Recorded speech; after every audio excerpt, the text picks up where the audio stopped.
In today's video, we're going to talk about how to turn your ordinary struts into a coilover setup for next to nothing.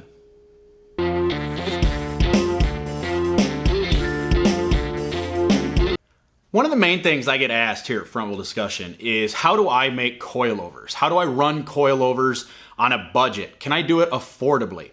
And the answer is yes, very much so. If you're buying new parts, we're going to show a couple of the options here that you have to do it. You can always find used stuff at swap meets or like Facebook Marketplace, things like that. You can buy the parts used fairly reasonable.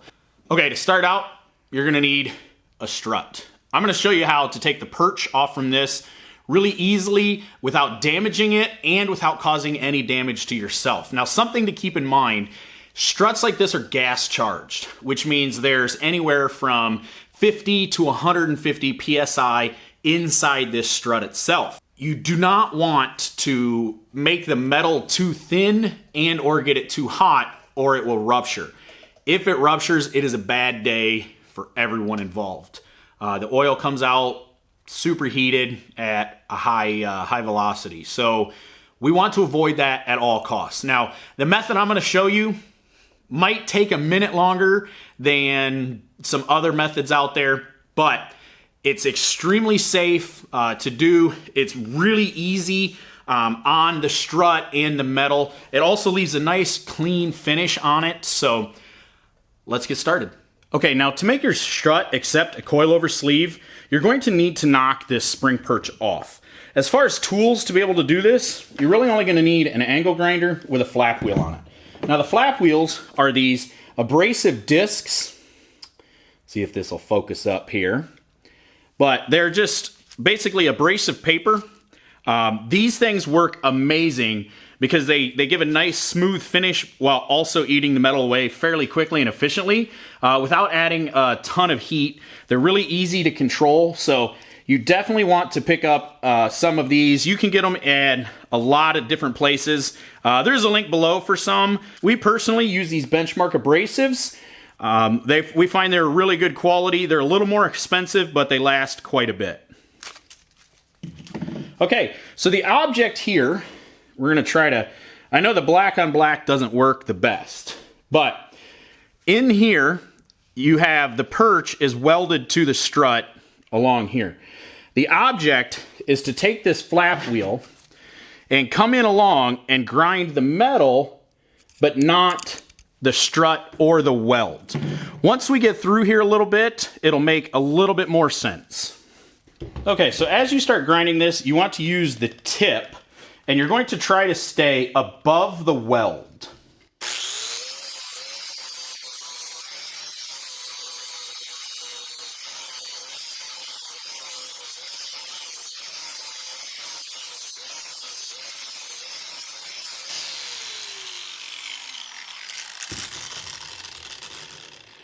Okay, we're going to try to show this here. You can see that little tiny spot right there above my finger. That is where we've actually ground through the metal from the perch right above the weld. Once you see that spot, try not to grind there anymore. Continue to move around it. You'll see it start to discolor as you're doing it, and that's what we're going for. That's basically cutting the metal just above this weld. So once you see that, go ahead and try to get that all the way around.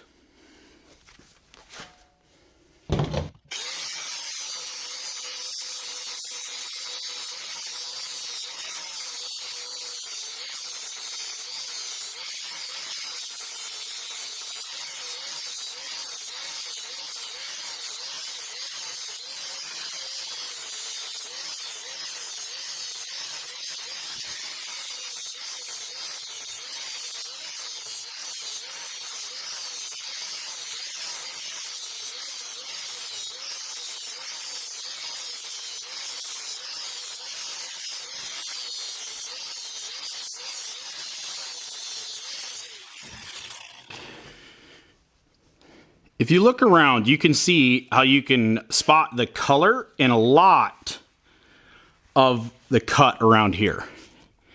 Right here is some. There's definitely a bunch right above there. Now, once you have most of it, what you're gonna do is go ahead and grab yourself a hammer. Now, you don't need a big, crazy hammer. I just use a regular ball peen, but you're going to tap and knock it off just like so. Now, this one has a plastic cap on the top, which pops right off if you pull it a few times.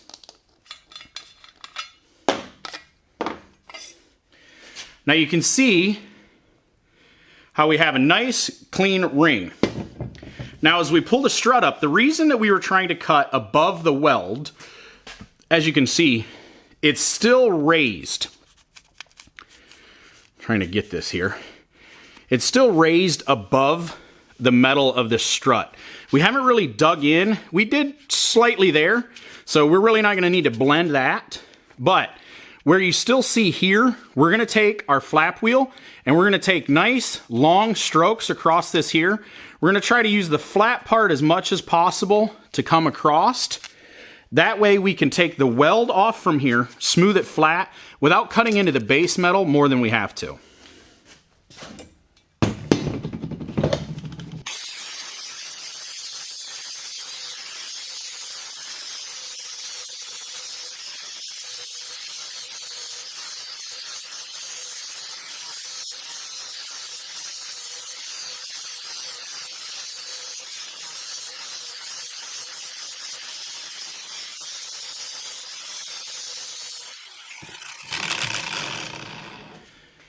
And there you have it. Now, the reason that we tried to take the weld off is that as the sleeve goes over it, you need to not have it raised up to catch. Now, I would like to point out that right here, you can see how the grind mark goes in a different direction. That was where we actually dipped down into the base metal just a little bit as we were doing it. If you see something like that, or even these lines here, like this black line underneath it, and you can see a little bit here, this is actually underneath. It's lower than the surface here. Those are not an issue. You don't have to worry about trying to grind those out. You're merely taking the weld off the top. So once you hit this stage, your strut is ready to have a coilover sleeve put on. Okay, now that you have your strut ready for a sleeve, let's talk about sleeves. There's two ways to go, really. Cheap, eBay, or aftermarket specific, okay? There are companies like Ground Control, things like that, that actually sell them specific for like your make and model. However, you can fit, so for a Neon at least, this might be different if you have a Honda or Nissan or something like that. A Neon, I can tell you specifically, it's what I know, but any 2-inch shock sleeve will fit it. These are All-Star, part number 64145. It's just a 2.5-inch coilover kit. Fits QA1s, Carreras, and essentially they're 2 inches in the middle, and they slide over right down. Now, the reason that I really like these is that it allows me to run different length springs, okay?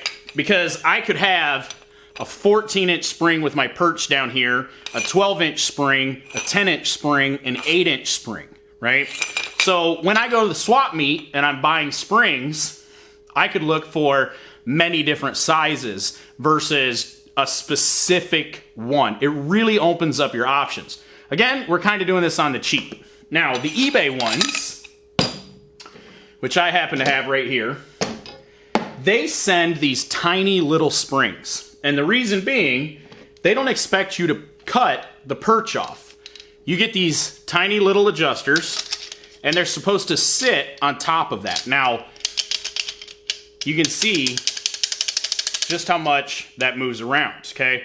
So if I was to buy these, and I say I did cut the perch off, that doesn't offer me very much adjustment at all. Same thing, even if I leave it up here, it really doesn't leave much adjustment. The other thing is, these are a fine thread, so if you want to get, say, 1/2 inch of movement, you need to turn these things like 16 times, okay? These being coarse thread, they're 8 teeth per inch. So to go 1/2 inch, I only need to go 4 times around, right? I would like to show that these are a little loose, but they're nowhere near as loose as the eBay ones.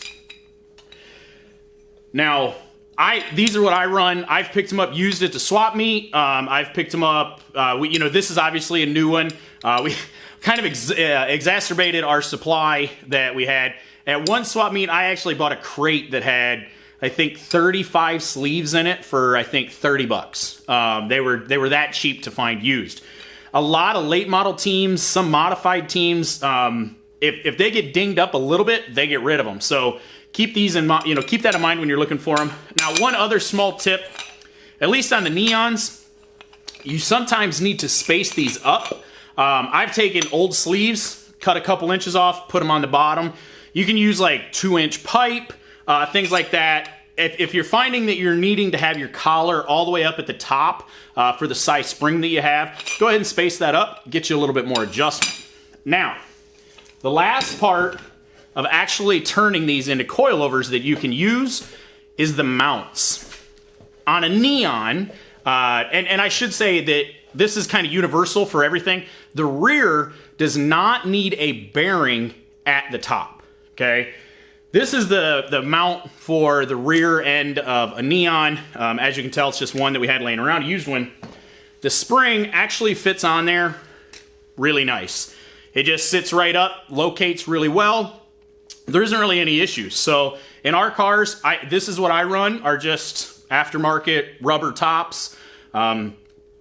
We adjust all the camber down at the strut in the rear. So this is what we run in the front, or run on the top and the rear. No big deal. Cheap, free, you should have them already. Relatively easy to change out. Now, you do have to take the weight off to be able to adjust it. They're really, really hard. They do make roller bearings that you can put on the bottom. I personally have them, but they get kind of gummed up. They don't make things quite as easy with the load on it, so just jack the car up a little bit and adjust it. Now, in the front of a neon has this whole big shebang at the top, okay? You have a plate that the spring rides on, you have a bearing, and then you have the strut top that bolts to the car. It is very, very important that you keep that bearing in the system, or a bearing of some sort. If you go aftermarket caster camber plates, they do have some sort of bearing built into them typically. The eBay cheap ones might not necessarily, but the higher quality ones will. Now, we're trying to do this on the cheap. So I'll show you what I've done for a lot of years that worked really, really well.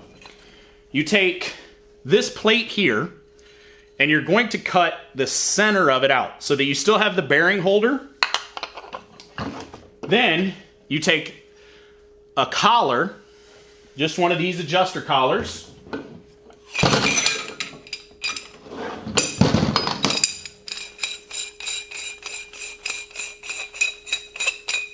You take an adjuster collar like this and basically grind it down until it fits in there. Now, the ones that I found, these were for smaller bodied ones that didn't fit, like 1 7/8 inch, 1 3/4. So I used those because I had no use for them. They wouldn't thread onto any of the collars or any of the sleeves that I had. But by doing this, I'm keeping the top surface for the bearing to mount on. Then, oh look, I have a spare bearing. So you have the bearing, you still retain the part that goes on the top of the car, put that together, and then your spring mounts in just like that. You need that bearing because as you turn, everything will bind up otherwise. The weight that you're putting on the spring, as you try to shove it into the suspension, if you don't have the bearing and you don't have a way for that to turn, it will cause untold problems. the car will not turn right. It'll bind. It won't travel correctly.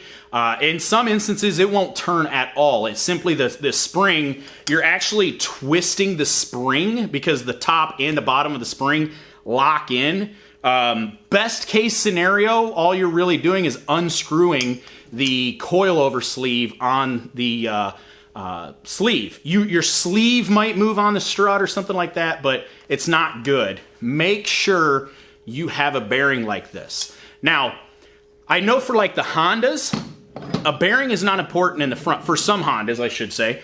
I believe like the Preludes that have an upper control arm and a lower control arm. Reason being, the spring and the shock doesn't actually turn when you turn the wheel. If you have a McPherson strut, like the Neons do, you have to keep the bearing in there. So once you have this set up, all you have to do is put your shock or strut back up through, tighten the nut, and then adjust them as you will. With some careful planning and sometimes a little bit of luck, you can find all of these parts, the sleeves, the adjusters, even the springs for anywhere from $1 to $5 a piece. If you can find them for that inexpensively, you can be in an entire setup, minus the cost of the struts, for anywhere from $20 to $50, depending on the quality of springs you want and the number of everything that you buy. If you buy everything new, obviously the price goes up a little bit. Sometimes the parts are a little hard to find. I tend to buy new sleeves and used springs personally. It just saves from having damaged sleeves.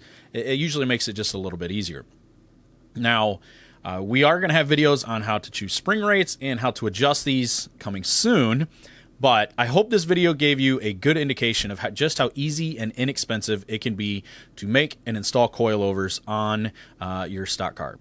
We're going to be putting out a lot more tech videos just the same as this one, dedicated to front-wheel drive stock car racing. We also have a live show every Thursday at 7 p.m. on our Facebook page. I want to sincerely thank you for watching and hope you tune in for the next one.